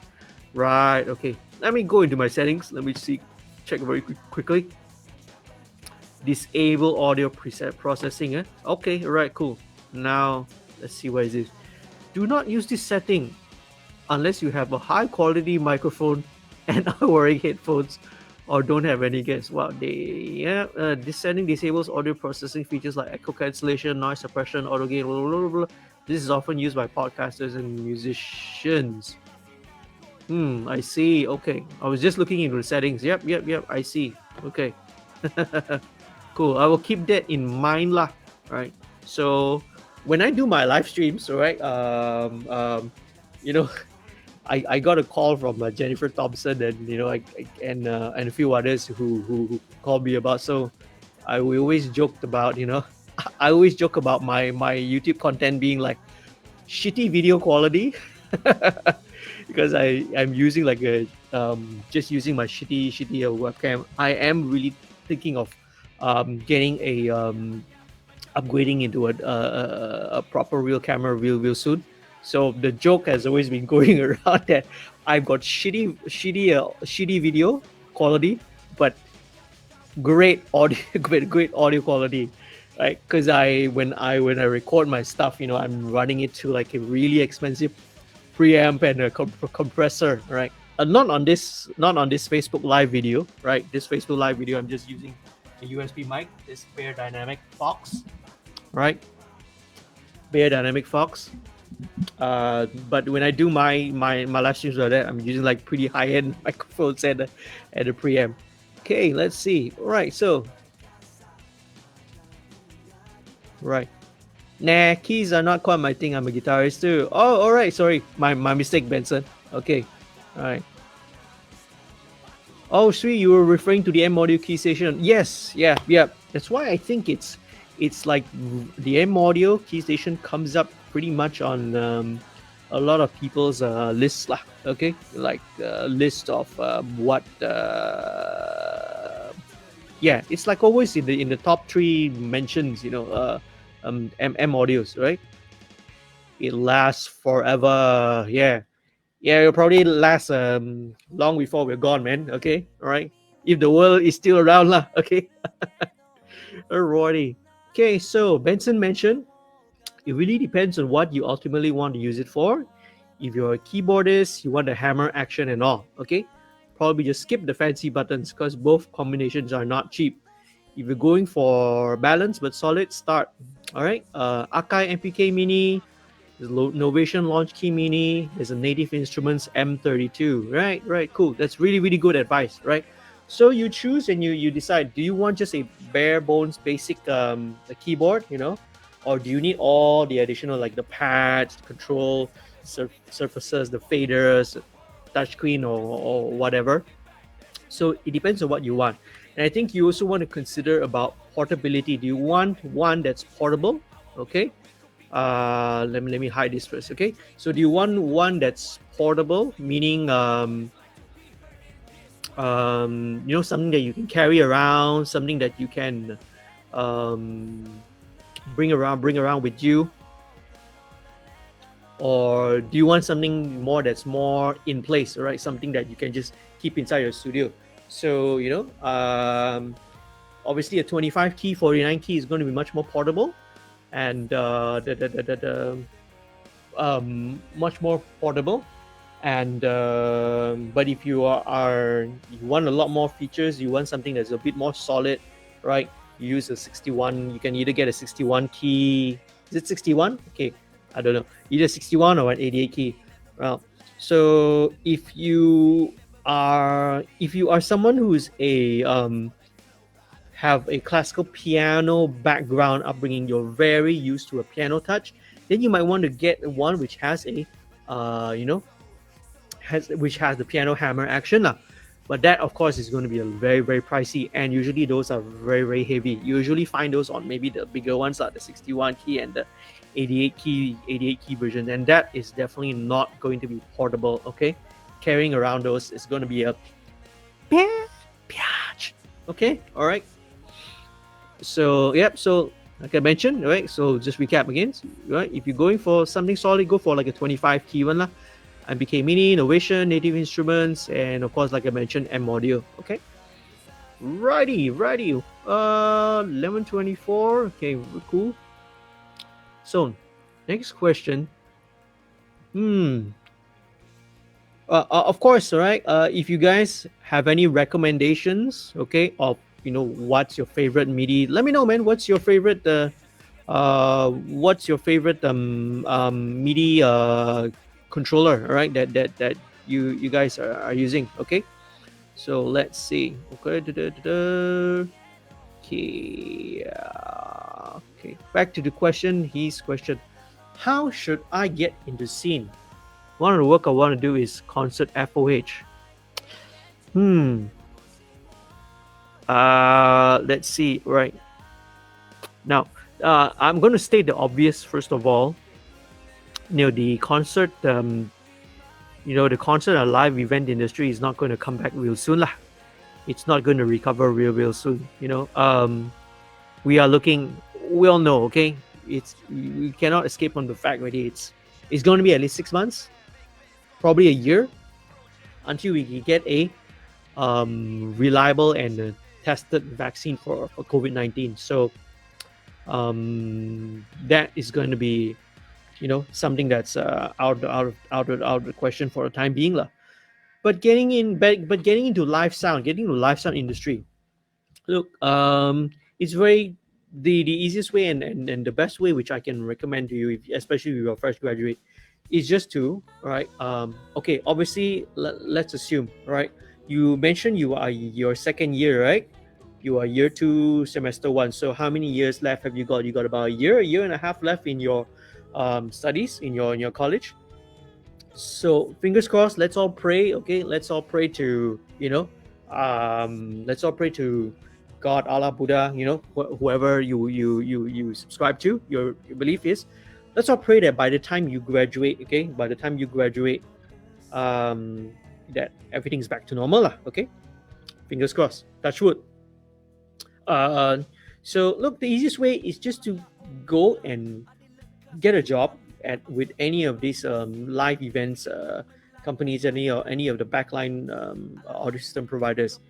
Start from bottom up, right? You really have to learn to get into this industry. You have to into live sound. You really have to start from the bottom up, all right? You got to work as a crew first. You got to go and undergo, you got to be lifting and carrying cases. You got to be rolling cables. You got to be doing all that sort of coolie work. And it's very, very important, because that really helps to build your character and build your working relationship, because people want to see, a lot of people want to see that it's not just the point of trying to force new graduates and newcomers to do all this coolie work and all this menial work and tough labor and hard labor first. It's really to see or test your character. It's to see your character and your mentality, to see whether you really have it or not. You're right. Okay, because the problem which I see with, especially more towards the studio mixing side lah, is that all these hotshot graduates, I mean, they think they're hotshots lah, right? Immediately when they graduate, they want to be the next hotshot producer and a hotshot mixer already. They think that they really can do it, but look, sadly, most of them, right? Most of them are long ways off lah, and I can go into a long rant about this. But hopefully by the time you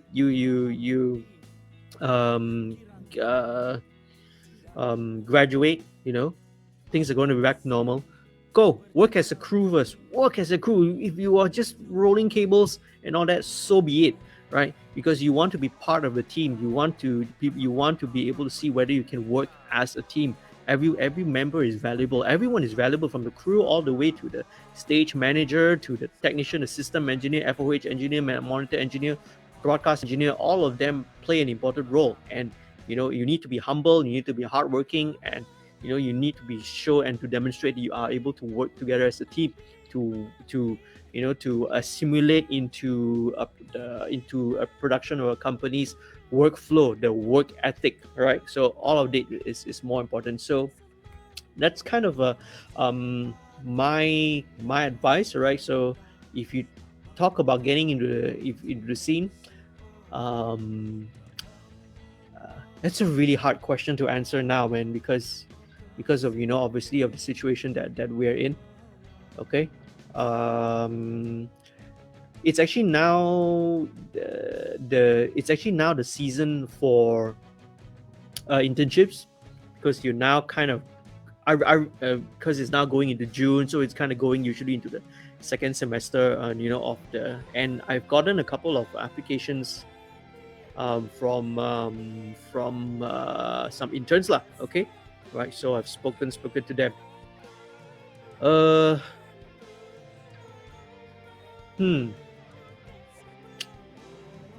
was quite sad because when I asked them, I usually ask them, how many studios or how many companies have you reached out?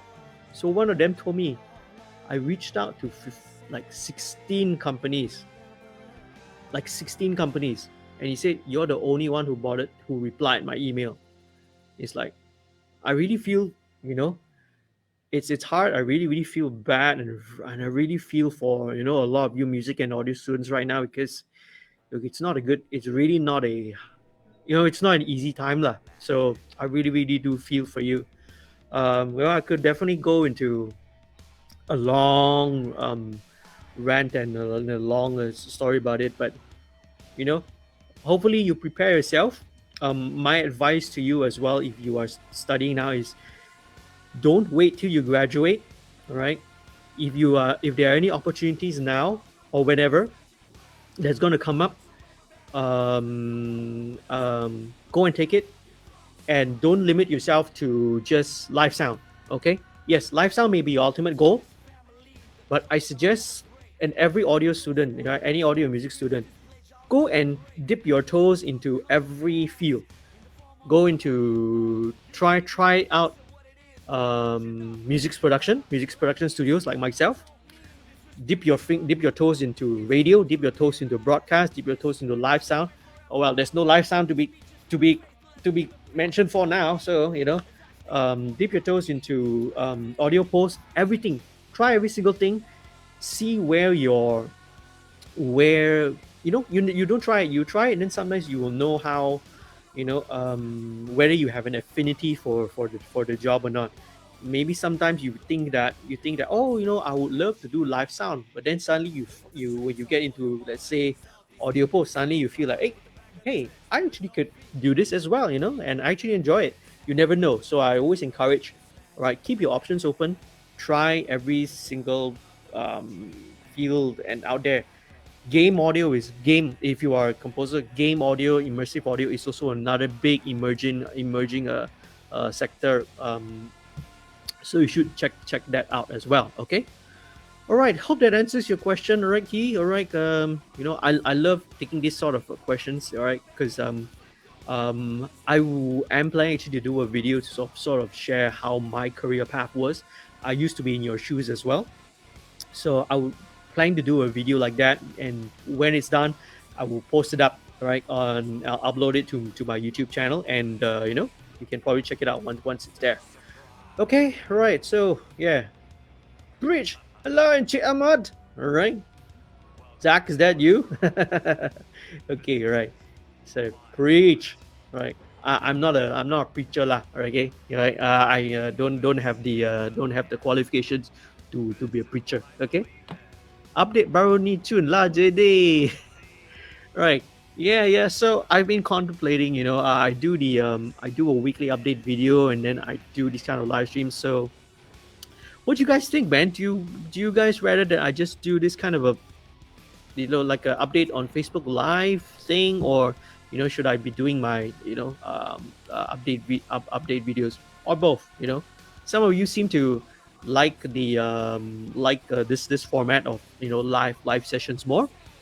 You know, some people seem to like, you know, let me know what do you think. Do you prefer this, or do you prefer, you know, putting up a YouTube videos? The pros and cons is, obviously, a live video, you know, it goes away after a while, and but of course, you know, it's much more direct. I get to interact and engage with you guys very immediately.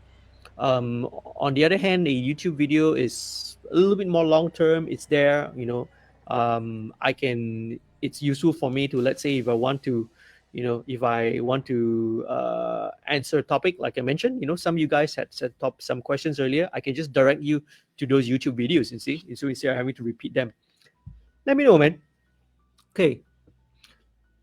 Just seeing how someone rolls cables can tell you so much, that person. Okay. That's actually can be an interesting, funny video that can be done about it. How you roll your cable can tell your personality. Okay, yeah. Right. After a show or session, if you see on a roll cable, go help roll it. That's the first step right there. Take, you know, that's really good advice, man. If you take initiative, you know, take initiative. Don't wait to be told or instructed what to do. Look, if you take initiative, right, and it gets noticed, assuming that he gets noticed lah. Okay, but if he doesn't get noticed, never mind. But if it gets noticed, you know, already, your immediate supervisor or maybe another crew member, a more senior crew member, if you're a junior guy, if they notice it, hey, they will take it to, they'll hey, hey, I can rely on this kid. This kid is, really has the initiative, knows how to do the work, you know. I would love to have this guy next time on my next job or my next project or my next show, right? So there you go, man. Okay, so back up to another question from Andy Chonga. How you doing, man? Right. So Andy is a cool guitarist. Yes, don't worry. I saw you post twice. All right. I sometimes go back and forth between the questions because kind of keeping with the theme, you see. So I won't miss out the questions. Okay. Okay. All right. So how would I mix acoustic guitar in terms of EQ, compressors, and effects? Okay. Uh. Hey. Can I direct you back to again another MixStream video? Okay. So in the very first MixStream video I did actually, the episode 1 was, here we go. This is the one. Okay. So this is this was a MixStream video of a song which I did with the vocalist, which I co-wrote with Jamir of Slapshot. So this is an acoustic, it's an acoustic track, right? So in here, it's only acoustic, vocal, and some string arrangements. So I can sort of show you. You can sort of take a look at how I sort of process and treat acoustic guitars in this song, in this production, right? So you can sort of take a look, right? So, but to sort of roughly answer your questions, okay? So do go and check it out. I'll leave the link for you guys to go and check it out, okay? So here you go. This is the one, MixStream. Oops. Okay, let me type it out. So, well, it really depends, okay? So, depends on the song, it depends on the situation. And very important, I think I mentioned it in my video before. Very important point with acoustic guitar. The instrument itself plays a much bigger role in the sound rather than any gear or any processing that you apply later on downstream. Trust me on that.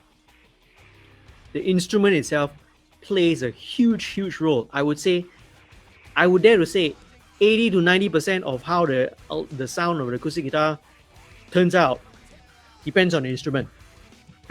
Not on the mic, not on what preamp you use or what kind of EQ or whatsoever you use. So guitars, unfortunately, acoustic guitars is one thing where, number one, you cannot rely on brand name, right? Of course, generally you can say, yep, a good brand name is, can be good, will generally sound better than a cheaper brand name, but it's not a given, it's not a given thing. There have only been a couple of acoustic guitars which I come across which sounds really good. And let's see. And the guitar which I'm using right now, okay, which I've used, right, is a cheapo. It's a very inexpensive guitar, a Florida, right? But somehow this is actually belongs to AJ, right? This is actually my bass player's. This is actually his guitar, but it's kind of like permanently living in the studio right now, okay. So the guitar itself has to really sound good and sound great already, right? Before you even talk about microphones or EQs or processing or any of that sort. It should already sound well balanced. It should already have good projection. We talk about well balanced, between your low end, your mids, your intonation should be good. Your, the what else? Sustain should be good. Everything needs to be there. All these magic elements. So it's hard to say. So this is an inexpensive. It's really inexpensive. This is a D10 NA, right? Which is like it's less than 1K when I think when AJ bought it right from Guitar Store. It's less than 1K. I think 900 plus ringgit. So it's not an expensive guitar, right? So I can tell you, there was one project I worked on where acoustic guitar track. So I got the band to bring in a couple of guitars lah. So they managed to get, I think one was like a Taylor, like a kind of a mid-range, maybe a 300, 400 series Taylor. And another guitar which they got was a custom luthier, like hand-built guitar, which cost almost 15,000 ringgit, 15K, right? And then there was this. We did a shootout. We test recorded, right? And listened to the track and listened back to the recording in the context of the mix. And that's very important, right? In context of the song. Guess which guitar won? Guess which guitar sounded the best? Can you give answers in the comments, right? The $15,000 guitar, the Taylor, or this cheap 900 ringgit Farida? Answers. In a moment, let me take a sip of tea. I've been talking for for like an hour 40 minutes, man.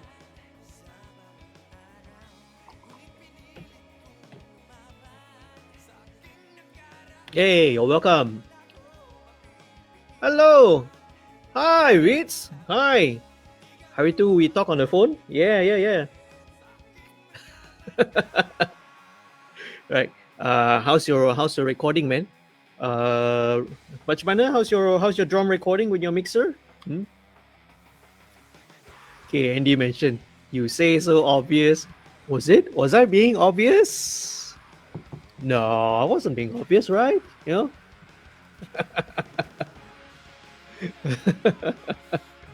Yeah, cool.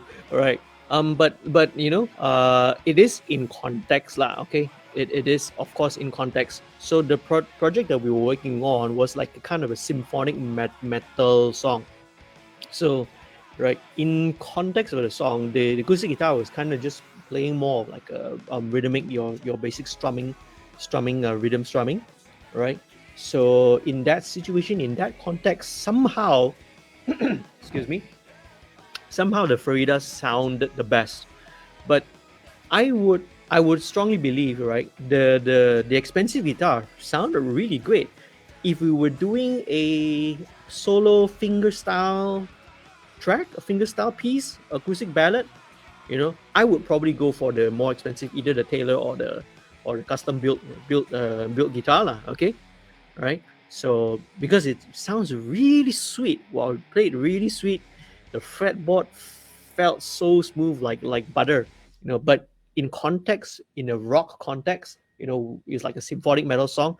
Then it didn't work. So that's why I say it really depends on the instrument and the context of the song that you're using it for. So fortunately, you get a guitar like this. That's like in this case the D10, the Farida D10 here, which is pretty versatile, right? It's good for more strummy parts. It's good for plucking. It's good for finger picking as well. So it's pretty versatile. Okay. Right.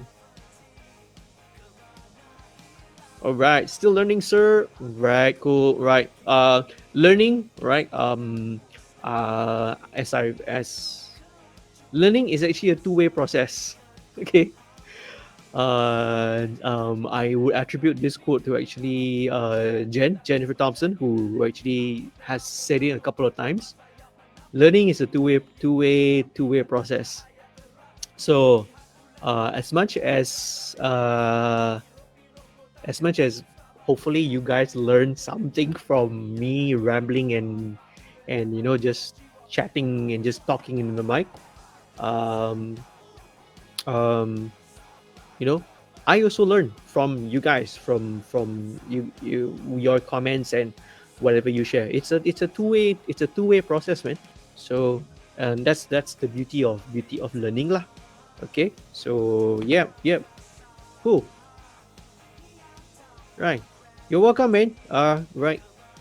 So when it comes to, because your question was about processing, in the end, it's um, I heard you say it is a bit of a cliche answer. It's whatever's needed. If you need EQ, then you EQ.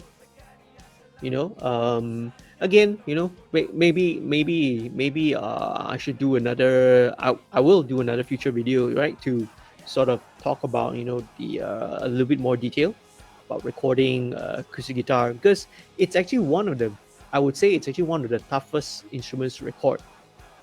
And the reason why it's tough, because it's actually a very complex instrument. Okay, so we'll probably explore. There's so many things you can explore, right? Like I've only just mentioned and talked about the.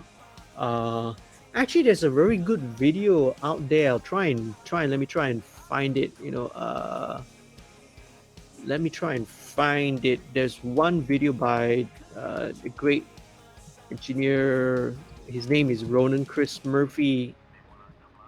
Acoustic guitar. How to record. I think that it's a good C tips would really good. Where is it? Okay, I'm trying to look for it.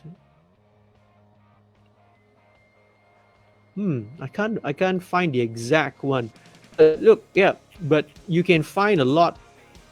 These are some of my favorite channels which I look for. It's Produced Like a Pro with Warren Hewitt. He's the one who's really inspired me to sort of do this lah. Okay, so there's also another one, Ron Chris Murphy. I think dynamic mics and acoustic guitar recording. Yeah, I think this was a very good video as well. Okay, so you can go ahead and check it out. All right. So yep, please guys, if you can take a minute to please head down to my channel here, Studio 2105 on YouTube, and do click subscribe. Okay, right. EQ until your ancestors whisper in your ears. That's funny, man. Is it translated from Chinese? Is there a way to translate? Maybe it probably translate in Chinese. Sounds yeah, sounds it's probably something that sounds funnier if it's in Chinese lah. Right? EQ until your ancestors whisper in your ears. That's very typical Chinese phrasing. Okay, let's see. You're right. Stephen Bone said, one big thing I picked up from you last time. Pew pew. Right. Was trying removing what's not really needed, as opposed to boosting everything you want right away. Right. Okay. Yeah. So that's what we talk about. I think subtracted again. Subtractive EQ. So yeah. Try to,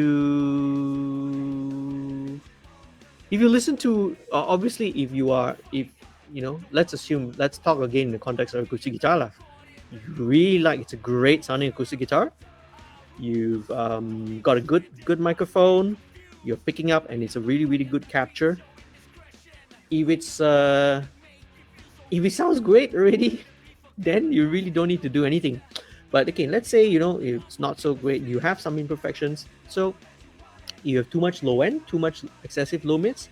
You just shelf. Either you high pass or you use like a low shelf to reduce some of the low end. Or very powerful tool, like I always mention and show in my MixStream videos, is to use dynamic EQ, right? Because dynamic EQ in this situation will only react, and you'll only apply the gain reduction of, let's say, a certain frequency or a certain range of frequencies, only when there's too much of a build-up. So when it's too much boom, then only the dynamic EQ will react and pull it down, right? So things like maybe sometimes resonances. Okay, right? Oh, I'm not a big fan of elixirs and all the coated strings. By the way, then that can be, if you want to know, okay, that can be another long topic, but I don't want to sidetrack into that. Okay, so yeah, um, remove anything that's not contributing to the sound lah, basically, if it's noise, odd resonances, or whatever you don't want in it, try to remove it and get away, and remove it first, and then sometimes, and then that's it. Sometimes that's all you need. Okay, right?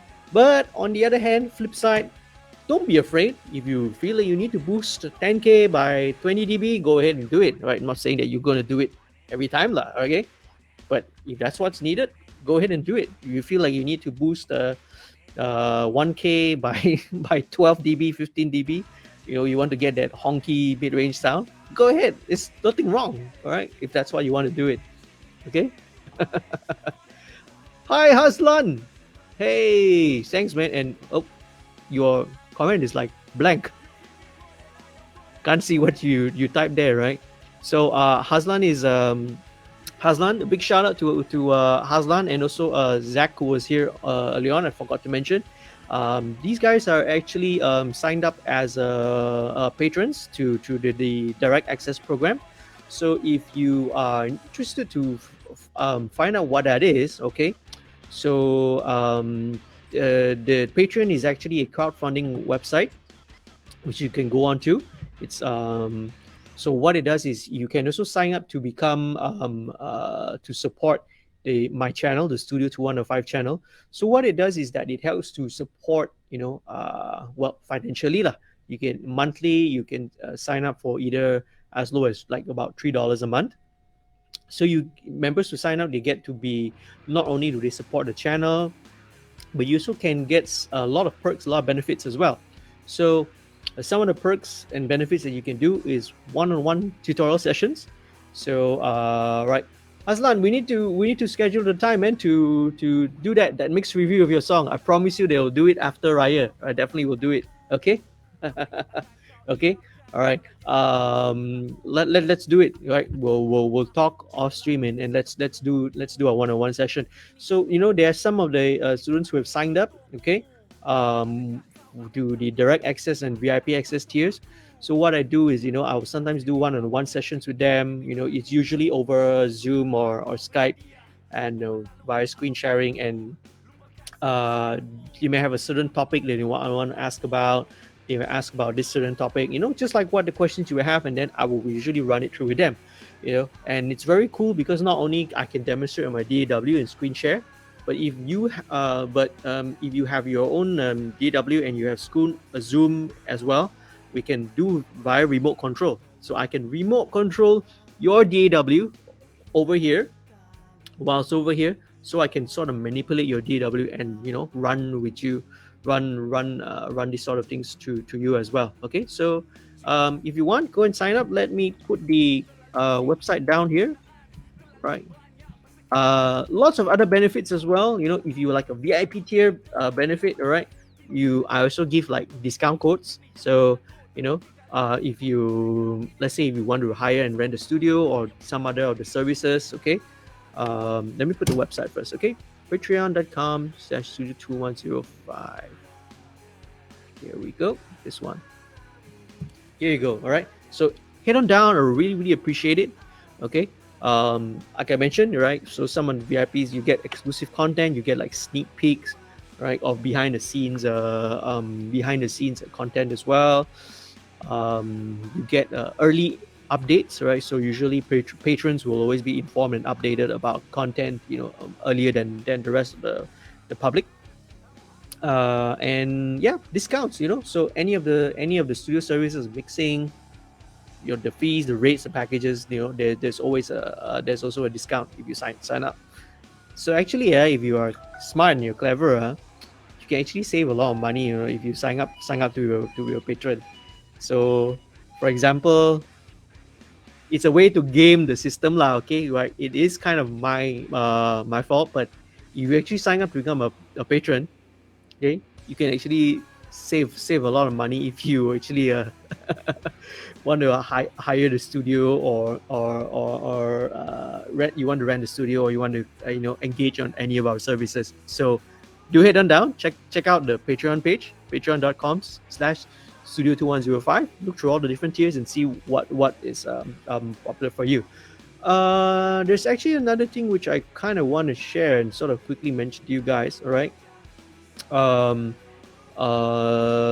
you guys know of Chandana? Right. So let me get another tab up first. So Chandana is the the National Cultural Development Agency. So if you guys are actually in the indie music, they have a lot of um,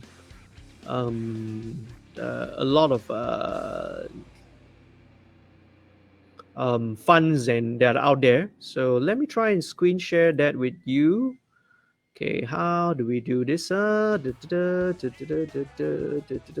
from stream. Okay, hang on a second. Whoa, you can see me big right here now. Okay, share screen. How do we share screen again? Let's do it again one more time. Hello. Okay, Opera tab. Which one? Okay, Chandana Home. Let me share this one with you. This one. Can you guys see it? Yep.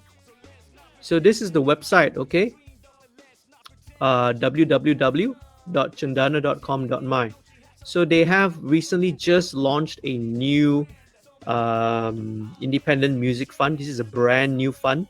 So this is for the creation for independent music, any content. So let's say you want to record a single, you want to record an EP, you want to record an album, you want to let's say you want to record, even if you want to, let's say, shoot your music video, right? Anything for the creation of independent music, you can actually apply for this fund, right? And so one of the criteria. So, for example, if you are applying for this fund, okay, I don't want to use the word game the system, but because it sounds a little bit devious. But if you sort of want to apply for music funding, you want to record your next song, your next EP, your next album, right? You can go ahead, go and check it out, apply for this fund, right? Go to the website, just do a search for Chandana, Cendana. Let me put it in full screen so you can see it. Okay, all right. So they have the independent music fund. Okay, so you can check that out. All right. So if you apply for it, if you want to work together, if you want to record your EP or your album or your single, if you want to get some funding for it, go ahead and apply for it. And hopefully, if you've gotten that funding, come and then we'll let's talk lah. Okay, we can talk about it, how to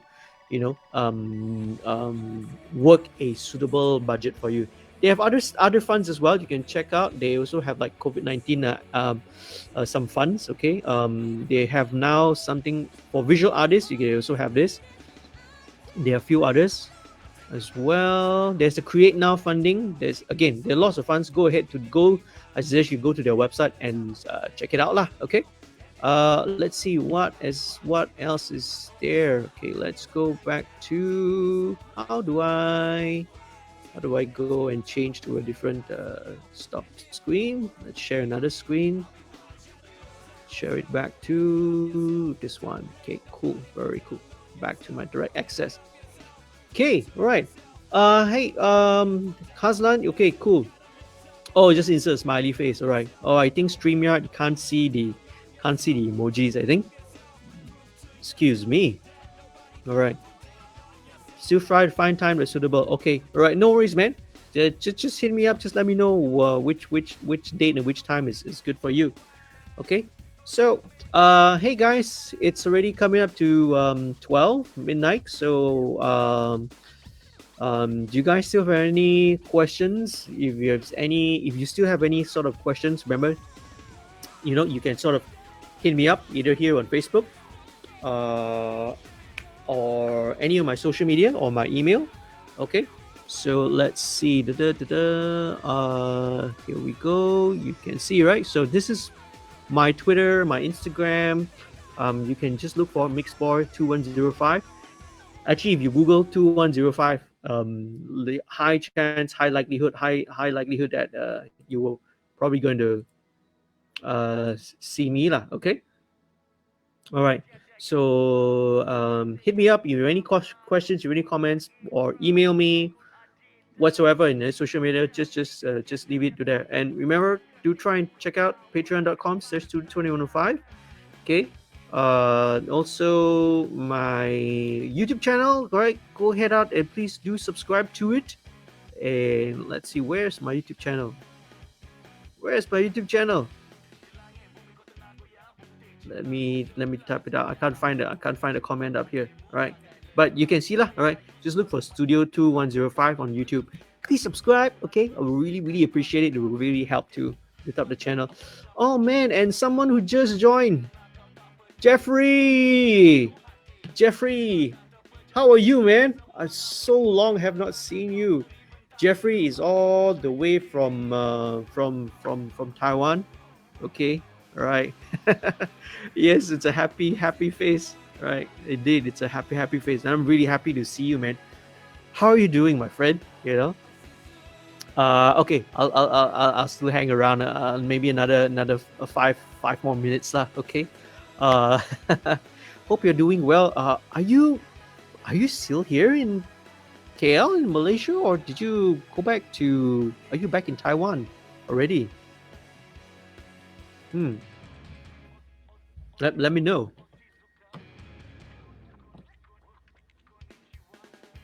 So guys, I'm only gonna be around here for another couple of minutes. So again, hope to see you again. Hey Jeffrey, do drop me a message on Facebook, man. FB Messenger me, because now I'm gonna be getting back to work. Right, I have a little bit of mixing to do. I'm mixing a Slapshot's album right now. So we're a couple of songs into it already. So I think I have like two more songs to go. Thank you very much, guys, for hanging out with me for this past 2 hours. You guys have been really awesome. I really love all the questions that you've put up for me. Let me know if you guys like to do this more often. Let me know. In the comments. Okay, right? And I'll see you again. Next week. Jeffrey, I'll drop you a message on FB. Okay, right? So, good night, guys. Thank you very much. Stay safe. Take care. Bye.